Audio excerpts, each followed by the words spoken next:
오늘 말씀은 마태복음 27장의 말씀입니다.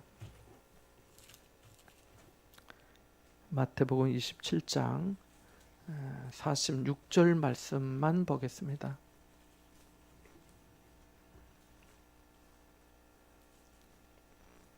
46절 말씀입니다. 마태복음 27장 46절입니다. 함께 봅니다. 제90쯤에 예수께서 크게 소리질러 이르시되 엘리 엘리 라마 사박다니 하시니 이는 곧 나의 하나님 나의 하나님 어찌하여 나를 버리셨나이까 하는 뜻이라. 아멘. 십자가 위에서 하신 7마디의 말씀을 가상칠언이라고 합니다. 그 중에 오늘 네 번째 말씀 같이 한번 생각해 보고자 합니다. 산상수훈은 산에서 예수님께서 말씀하셨다 해서 산상수훈이라고도 하고, 가상칠언은 십자가 위에서 말씀하셨다 해서 가상칠언이라고 합니다. 오늘 읽은 엘리 엘리 라마 사박다니 나의 하나님 어찌하여 나를 버리셨나이까, 이 말씀 한마디만으로도 숨이 멎을 만한 중요한 말씀입니다. 영광의 주님께서 십자가에 달리심은 세상에서 일어난 일 중에 가장 보기 드문 일이기 때문이지요. 고통 가운데서 외치신 이 말씀은 성경을 읽는 우리에게, 또 당시 십자가 곁에 서 있던 사람들에게까지 어쩌면 당혹스러운 말씀입니다. 지금 십자가에 달리신 분은 평범한 사람이 아니기 때문입니다. 그분은 사람의 아들인 동시에 하나님의 아들이셨습니다. 신성과 인성을 가지신 완전한 분이셨습니다. 호지 아니하고 위에서부터 통으로 짠 주님의 옷처럼 성품도 그러하신 분이셨습니다. 완전히 의로우셨고 완전히 자비로우셨고 완전한 사랑이셨습니다. 많은 경우 박해를 받는 이들도 어딘가에 흠이 있곤 합니다. 그것이 박해의 이유가 되기도 하였습니다. 그러나 예수님은 그렇지 않으셨습니다. 로마의 관리 총독 빌라도도 그가 나는 그에게서 아무 죄도 찾지 못하였다라고 말하였고, 그의 부인 아내도 마태복음 27장 19절 말씀을 보면 저 오른 사람에게 아무 상관도 하지 마옵소서, 오늘 꿈에 내가 그 사람으로 인하여 예를 많이 태웠습니다 라고 말하였기 때문입니다. 그러니까 총독 빌라도도 예수님에게서 아무 죄도 발견하지 못했고, 그러니까 옳은 사람이라고 하였고, 그의 아내조차도 옳은 사람에게라고 말하고 있습니다. 어리석은 자는 그 마음에 이르기를 하나님이 없다 합니다. 이것이 어리석은 사람이 바라는 것입니다. 어리석은 사람은 하나님이 없기를 바랍니다. 그는 빛보다 어둠을 더 사랑하기 때문입니다. 그에게는 하나님이 없는 것이 더 편하기 때문입니다. 그러나 하나님의 아들이 자기 땅에 와서 영접은커녕 멸시를 받고 실어 버림받고 원수들의 손에 넘겨져서 십자가형을 받으신다는 것은 어느 누구도 상상할 수 없고 받아들일 수 없는 일입니다. 주님이 공생애를 시작하실 때 요단강에서 세례 요한에게 세례를 받으셨습니다. 세례받고 물에서 올라오실 때 하늘이 열리고 성령이 비둘기같이 그 위에 임하셨습니다. 그리고 하늘에서 소리가 나기를 이는 내 사랑하는 아들이요 내 기뻐하는 자라고 하였습니다. 그 음성은 하나님의 음성이었습니다. 자기 독생자를 사랑하시는 음성이었습니다. 무한한 애정의 말씀이었습니다. 그런데 어떻게 그 수치스러운 십자가 죽음에 그런 아들을 내줄 수 있다는 말입니까? 상상조차 할 수 없는 일입니다. 엘리 엘리 라마 사박다니 나의 하나님 어찌하여 나를 버리셨나이까 라고 하는 이 말씀은 가슴이 내려앉는 고뇌의 말씀입니다. 여기 버리다라고 하는 말은 그 자체로 비극적인 말입니다. 쓰레기를 버릴 때 쓰기에 가장 좋은 말입니다. 사람들이 버리고 간 쓰레기 생각해 보십시오. 사람들이 버리고 떠난 도시를 상상해 보십시오. 사람들이 버리고 간 어떤 사람을 생각해 보면 버림받았다는 것은 가장 고통스러운 일이 아닐 수가 없습니다. 요셉은 형들에게 버림을 받았습니다. 친구에게 버림받은 사람, 남편에게 버림받은 사람, 아내, 부모에게 버림받은 자녀 모두 다 비참하고 불행합니다. 인생에서 사람에게 버림당한다는 그 고통만도 말로 다 할 수가 없습니다. 그러나 하나님에게까지 그런 일을 당한다면 정말 더 이상 소망이 있다 할 수 없습니다.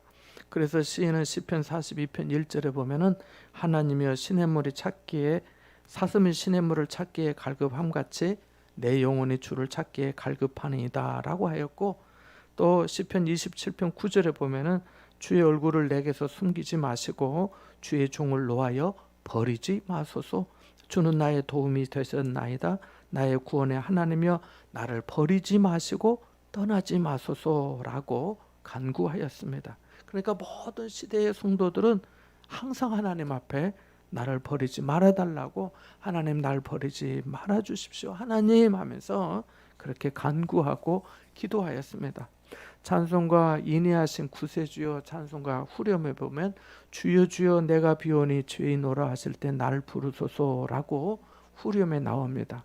이 찬송가를 본래 영어 찬송가로 보면은 날 부르소서라고 하는 대목이 날 지나치지 마소서라고 되어 있습니다. 하나님 나를 버리지 마소서, 나를 불쌍히 여겨주소서, 나를 만나주소서, 나 버리시고 그냥 지나가시면 안 됩니다. 죄인오라 하실 때 날 불러주십시오. 제가 죄인입니다 라고 하는 뜻이지요. 주님을 찾고 의지하는 모든 성도는 단 한순간도 그의 얼굴을 숨기시면, 하나님의 얼굴을 내게서 숨기신다면 내가 죽는 줄 알았습니다. 하나님이 내게서 나를 버리시거나 하나님께서 내게서 얼굴을 돌이키시거나 하면은 나는 못 사는 줄 알았습니다. 그것을 견딜 수 없어 했습니다. 하물며 아들은 훨씬 더하지 않겠습니까? 그래서 사도행전 2장 27절에 내 영혼을 음부에 버리지 아니하시며 주의 거룩한 자로 썩음을 당하지 않게 하실 것이미로다 라고 말씀한 것입니다. 예수님은 하나님의 뜻으로 세상에 오셨습니다. 마리아에게 성녀로 잉태되었고 때가 참에 나셨습니다. 구유에 누이셨고 애굽으로 피난해 고달픈 외국 생활도 하셨습니다. 헤롯이 죽고 난 후에 나사렛에서 와 사셨는데 그것은 사람들에게 무슨 선한 것도 생길 수 없다고 단정된 그런 환경의 마을이었습니다. 나사렛에서 무슨 선한 것이 나겠느냐 라고 사람들이 말했기 때문에 그것은 그만큼 누추하고 천한 곳이었습니다. 아무 희망과 소망이 없는 곳이었습니다. 거기는 우리가 생각하는 좋은 학군이나 무슨 좋은 도시가 전혀 아니었습니다. 어느 누구에게도 관심받지 못했고 가난하고 누추한 마을이었습니다. 예수님은 하나님의 뜻과 시간표에 따라 이미 예언된 말씀대로 자라시고 성장하셨습니다. 12살 때 성전에 있는 자기를 찾아온 부모에게 내가 아버지 집에 있어야 할 줄 알지 못하셨냐고 한 것처럼 그는 그렇게 아버지 하나님과 깊은 교제 가운데 자라고 생활해 오셨습니다. 요한복음 8장 29절에 나를 보내신 이가 나와 함께 하시도다 나는 항상 그가 기뻐하시는 일을 행한다 라고 하신 말씀처럼 주님은 아버지의 마음에 어긋나는 생각이 한 번도 없었으며 아버지의 뜻이 아닌 결단도 단 하나 없었고 아버지의 존재를 의식하지 않았던 시간이 단 한순간도 없었습니다. 그런데 지금 하나님께 버림받았다고 하시니 이것이 무슨 말씀입니까? 하나님께서 얼굴을 숨기신 것이 아버지께서 구속자에게 마시도록 주신 그 잔 중에 가장 쓴 부분이었습니다. 나의 하나님 어찌하여 나를 버리셨나이까? 라고 절규하셨기 때문입니다. 고통이 극에 달했음을 보여줍니다. 군병들은 잔인하게 조롱하였습니다. 머리에 가시관을 씌웠습니다. 채찍질하고 매질하였습니다. 채찍질할 때마다 채찍 끝에 낚시바늘 같은 것으로 생살이 뜯겨 나갔습니다. 침을 뱉고 머리를 쳤습니다.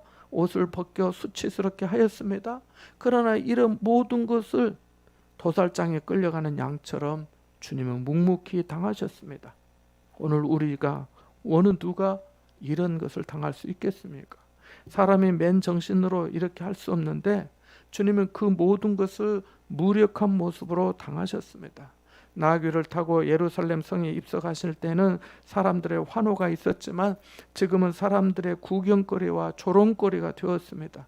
폭도들이 비아냥거리고 강도들이 비웃을 때도 다른 말씀이 없으셨습니다. 그러나 하늘의 진노가 쏟아질 때 나의 하나님 어찌하여 나를 버리셨나이까? 라고 부르짖으셨습니다.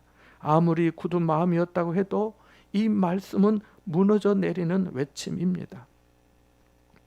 아시다시피 구약 성경에 보면 하나님은 자기 백성을 버리지 않으셨습니다. 공경에 처할 때마다 피난처가 되어 주셨습니다. 자기 백성들이 잔인한 압제에 시달리며 하나님을 찾을 때 하나님께서는 그들의 소리를 들어 주셨습니다. 홍해 앞에서 어찌할 바를 몰라 서 있을 때 그들을 적의 손에서 건져 주셨습니다. 다니엘의 세 친구가 격렬한 풀무불 속에 던져졌을 때도 주님은 그들과 함께 하셨습니다. 그래서 어느 누구도 엘리 엘리 라바 사박단이라고 하지 않았습니다. 하지만 지금 예수님에게는 홍해 앞에서와 같은 구원이 없었습니다.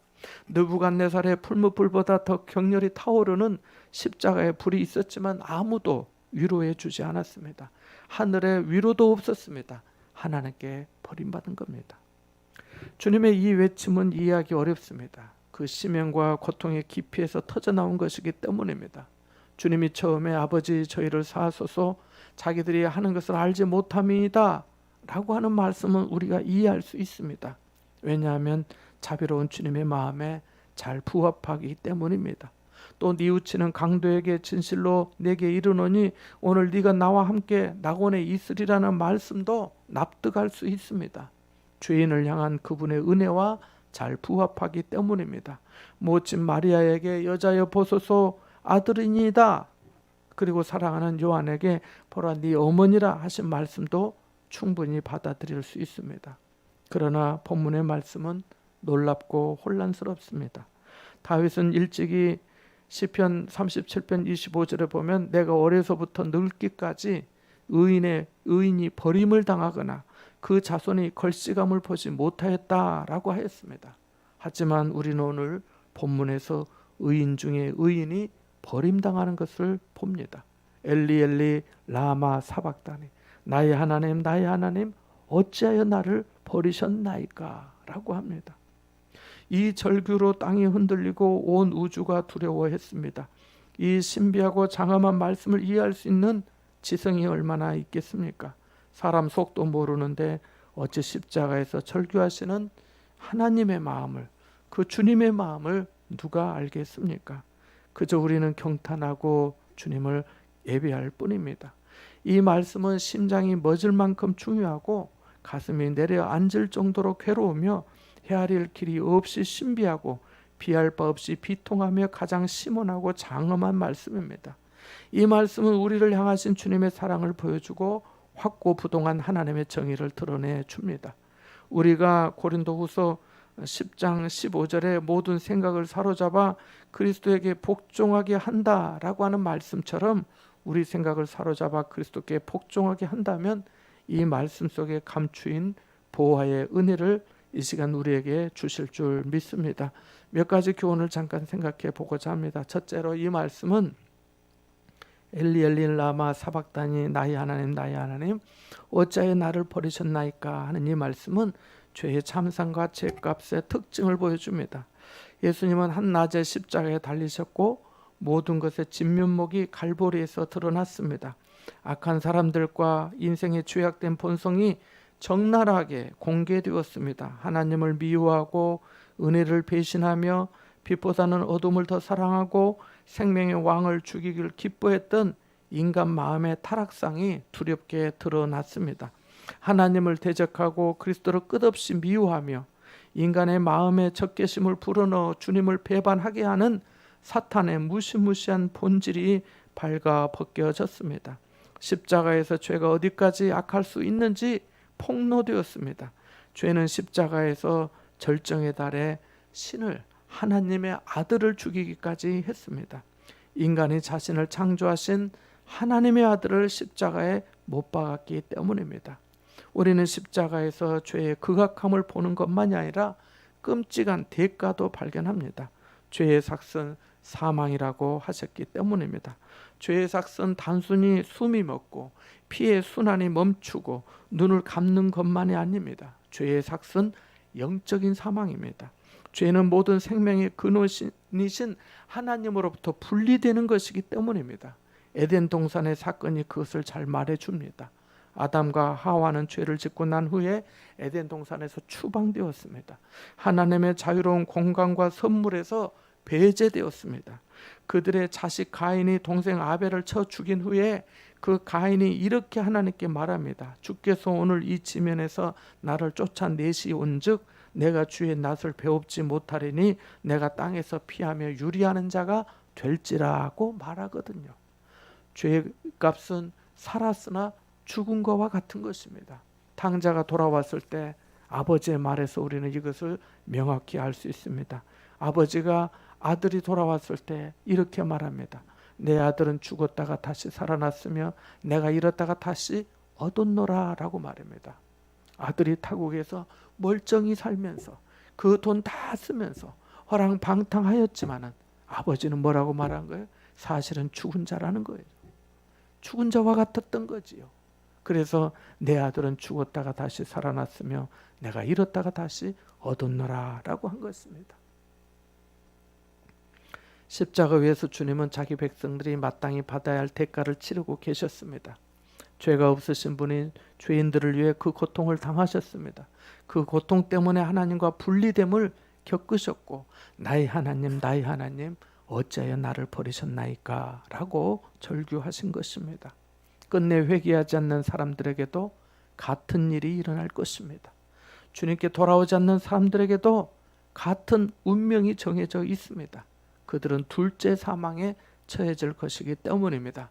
존재가 소멸되지 않은 채 영원히 생명의 주님으로부터 분리되고 배제되고 단절되는 것, 이것이 바로 죄의 대가입니다. 둘째로 이 말씀은 하나님의 절대적인 거룩과 확고부동한 정의를 나타내 줍니다. 십자가는 적어도 4가지를 보여줍니다. 먼저 인간이 한 일이 있습니다. 인간들이 뭐 한 것입니까?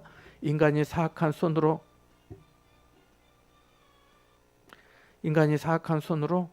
죄 없는 분을 십자가에 못 박음으로 인간의 타락을 나타냈습니다. 사탄도 한 일이 있습니다. 그는 여자의 후손의 발꿈치를 상하게 했습니다. 예수님도 하신 일이 있습니다. 우리를 하나님께 인도하시기 위해서 성전 휘장이 위에서 아래로 찢어지는 것처럼 하나님과 막힌 담을 십자가에서 자기 육체로 찢어서 대속과 화목의 길을 내셨기 때문입니다. 하나님도 하신 일이 있습니다. 하나님은 우리에게 쏟으실 진노를 그 아들을 십자가에 죽게 하심으로 공의와 거룩함을 드러내셨기 때문입니다. 이렇게 십자가는 하나님의 의를 만족시켰습니다. 하박국 1장 13절에 주께서는 눈이 정결하심으로 악을 참아보지 못하시며 패역을 참아보지 못하시거늘 이라고 합니다. 거룩하신 하나님께서 주님을 보지 않으시고 외면하신 것은 그가 우리의 죄를 지셨기 때문입니다. 하나님은 그리스도에게 우리 모두의 죄악을 담당케 하셨습니다. 우리의 죄가 대속자이신 주님에게 온전히 다 넘겨졌기 때문에 우리 죄를 향한 하나님의 진노는 대속자에게 쏟아져야 했습니다. 예를 들면 내가 누군가의 모든 죄를 내가 짊어졌다고 해봐요. 내가 졌으면 그 죄의 값을 내가 다 받아야 되지 않겠습니까? 여러분이 아주 더럽고 추하고 악취나는 정말 끔찍하고 정말 가까이 할 수 없는 뭔가가 있다면 여러분 거기에 눈길을 주겠습니까? 저것은 안 봐, 볼 것이 못돼 하면서 가리지 않겠습니까? 바로 그와 같은 것입니다. 그래서 거룩하신 하나님은 정결하시고 거룩하시기에 그 죄악을 진 아들을 볼 수 없었던 것입니다. 그래서 예수님이 나의 하나님 어찌하여 나를 버리셨나이까 라고 하신 겁니다. 이 질문에 어느 사람도 대답할 수 없는 질문입니다. 제자들도 이 질문에 대답할 수 없고 하늘의 천사들도 대답할 수 없는 질문입니다. 사실 이 말씀은 시편 22편 1절에 나오는 말씀입니다. 그래도 오늘 성경 말씀에 또 보면은 각주가 써 있는데 기억해가지고 시편 22편 1절이라고 아래에 보면 나와 있습니다. 시인도 하나님께 자신이 버림받았다고 생각이 되었습니다. 그래서 탄식하고 절규하였습니다. 그렇지만 그의 질문에 누구도 대답해 주지 않았습니다. 어쩌면 여러분들이 하나님 앞에 간절히 간구하고 탄원하고 탄식하며 부르짖고 기도할 때도 그런 경험을 하실 수 있을 것입니다. 어느 누구도 대답해 주지 않았습니다. 하지만 시편의 시인은 자신이 대답을 찾았습니다. 시편 22편 3절에 이스라엘의 찬송 중에 계시는 주여 주는 거룩하시니다 라고 말씀하였기 때문입니다. 그는 하나님이 옳지 않다고 불평하지 않았습니다. 원망하지 않았습니다. 오히려 하나님의 거룩하심을 인정합니다. 십자가의 주님은 내 백성의 죄를 모두 내가 지고 있습니다. 당신의 날선 칼로 날 찌르시는 것이 옳습니다. 당신은 거룩하시며 공명정대하신 심판자이십니다. 주님, 제가 그 모든 죄값을 제가 받겠습니다. 주님이 저를 아버지께서 나를 보지 아니하시고 외면하신다고 해도 좋습니다 라고 하신 겁니다. 이것이 하나님의 공의를 만족케 하는 것이었습니다. 하나님이 거룩하시고 공의로우신 분이라면 자기 아들이라도 죄를 담당하고 있다면 심판하실 수밖에 없었기 때문입니다.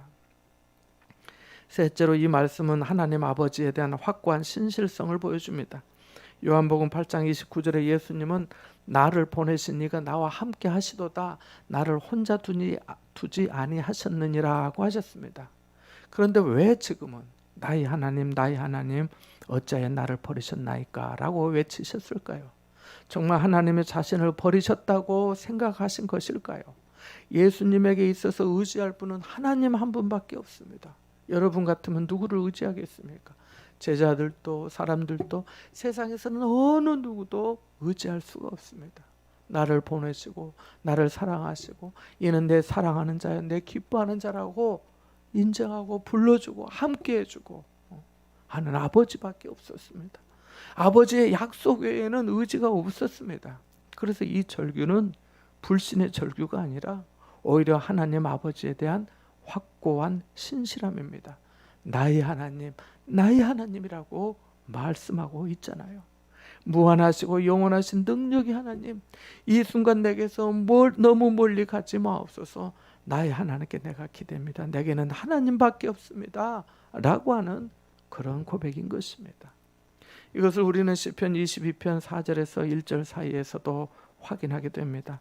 거기 보면 이렇게 말씀합니다. 우리 조상들의 주께 의뢰하고 의뢰하였으므로 그들을 건지셨나이다. 그들의 주께 부르짖어 구원을 얻고 주께 의뢰하여 수치를 당하지 아니하였나이다. 나는 벌레요 사람이 아니라 사람의 비방거리요 백성의 조롱거리니이다. 나를 보는 자는 다 나를 비웃으며 입술을 삐죽거리고 머리를 흔들며 말하되 그가 여호와께 의탁하니 구원하실걸 그를 기뻐하시니 건지실걸 하나이다. 오직 주께서 나를 모태에서 나오게 하시고 내 어머니의 젖을 먹을 때 의지하게 하셨나이다. 내가 날 때부터 주께 맡긴 바 되었고 모태에서 나올 때부터 주는 나의 하나님이 되셨나이다. 나를 멀리하지 마옵소서라고 합니다. 시인은 진실로 주님을 신뢰하였습니다. 그는 날 때부터 주님께 맡긴 바 되었고 모태에서 나올 때부터 주님이 자기 하나님이셨기 때문입니다. 구원이 없어도 계속 신뢰했고 잠시 버림을 받아도 의지했던 것입니다. 햇빛이 찬란할 때 하나님을 신뢰하는 것은 비교적 쉽습니다. 그러나 사방이 어두워지고 시험이 들 때는 달라질 수 있습니다. 그러나 확고부동한 믿음은 그러한 형편에 좌우되지 않습니다. 일어나는 일을 그대로 접수하고 수용하고 받아들이고 당해내기 때문입니다. 사람들의 조롱과 비웃음에도 불구하고 자기의 처지가 궁핍에 처한다 할지라도 그 시간을 인내하며 자족하는 비결을 배우면서 하나님을 전적으로 신뢰하며 찬송합니다. 그래서 내게 능력 주시는 자 안에서 내가 모든 것을 할 수 있느니라고까지 고백할 수 있게 되는 것입니다. 주님은 하나님이 마치 자신을 버린 것 같았어도 그렇지 않음을 알았기에 더욱 깊은 신뢰로 나의 하나님 어찌하여 나를 버리셨나이까 라고 외치신 것입니다. 넷째로 이 말씀은 우리의 구원의 기반이 됩니다. 십자가는 우리 죄의 대속의 구체적인 내용입니다. 그래서 십자가의 도가 멸망하는 자들에게는 미련하게 보입니다. 세상에 무슨 나무 막대기를 걸쳐놓은 것을 그렇게 십자가 무한 영광 일세하면서 찬송하는 거야? 미련하고 어리석은 자들아 라고 하면서 비웃고 조롱하면서 미련하게 봅니다. 하지만 고린도전서에 있는 말씀처럼 구원을 얻은 우리에게는 십자가가 구원을 주시는 하나님의 능력이 되는 줄 믿습니다. 예수님은 십자가에서 모든 죄를 지셨고 그 죄에 대한 형벌을 받으셨습니다. 그것이 버림받으심입니다. 하지만 예수님께서 버림을 당하셨기에 우리가 죄 사함을 받게 된 것입니다. 그래서 바울이 갈라디아서 2장 20절에 내가 그리스도와 함께 십자가에 못 박혔나니 그런즉 이제는 내가 사는 것이 아니요 오직 내 안에 그리스도께서 사시는 것이라. 이제 내가 육체 가운데 사는 것은 나를 사랑하사 나를 위하여 자기 자신을 버리신 하나님의 아들을 믿는 믿음 안에서 사는 것이라고 말합니다. 그분이 낮아지심으로 우리가 높아지고, 그분이 무거운 짐을 지심으로 우리가 가벼워지고, 그분이 멸시와 천대와 조롱을 받으심으로 우리가 존귀와 영광과 사랑을 받게 된 것입니다. 그분이 가난하게 되심으로 우리가 부유하게 된 것입니다. 그래서 우리는 예수로 사는 인생이 된 것입니다. 이로써 하나님께서 우리에 대한 자기의 사랑을 확증해 주신 것입니다. 예수님도 동일한 말씀을 하셨습니다. 요한복음 15장 13절에 사람의 친구를 위하여 자기 목숨을 버리면 이에서 더 큰 사랑이 없나니라고 말입니다. 성경은 주님이 요한복음 13장 1절에 세상에 있는 자기 사람들을 사랑하시되 끝까지 사랑하셨다고 말씀합니다. 주님은 우리를 사랑하시되 끝까지 사랑하셨기에 십자가의 쓴 잔을 마시셨습니다. 그래서 주님은 영원의 영광과 찬송을 받으시기에 합당하신 분이십니다. 마지막으로 우리는 이 말씀을 묵상하면서 이 비참한 절규, 단절의 절규, 죽음의 절규가 있었다는 것을 기억해야 하겠습니다.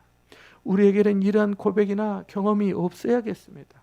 구원의 열차에서 내리지 말고, 구원의 방주에서 이탈하지 말고 천국문 앞에까지 잘 가야겠습니다.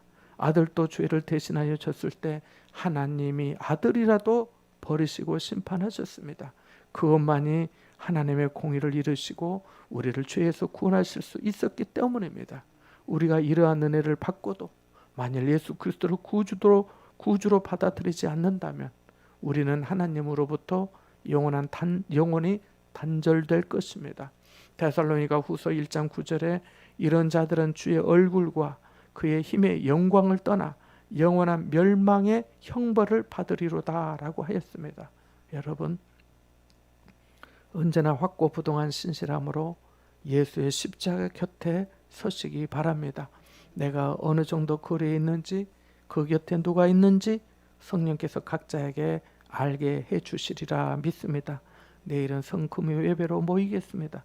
목장 식구들에게 연락해서 오실 수 있는 분들은 가능한 함께 할 수 있도록 해주시기를 바랍니다.